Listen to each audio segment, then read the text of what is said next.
প্রত্যেক নামাজের পরে, 5 ওয়াক্ত নামাজের পরে এই দোয়া পড়া সুন্নাত নবী সাল্লাল্লাহু আলাইহি সাল্লামের দোয়া।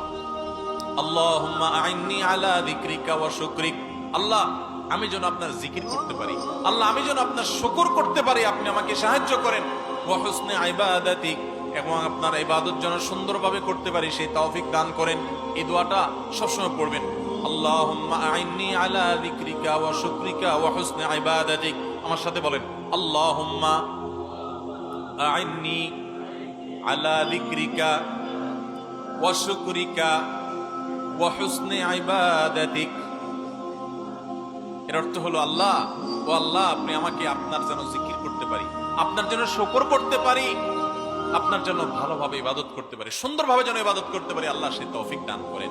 তাহলে এই শুকরিয়া আদায় করার তৌফিক আল্লাহর কাছ থেকে নবী সাল্লাল্লাহু আলাইহি ওয়াসাল্লাম চেয়ে নিতেন। আল্লাহ আমাদের সবাইকে শুকরগুজার মানুষ হওয়ার তৌফিক দান করেন।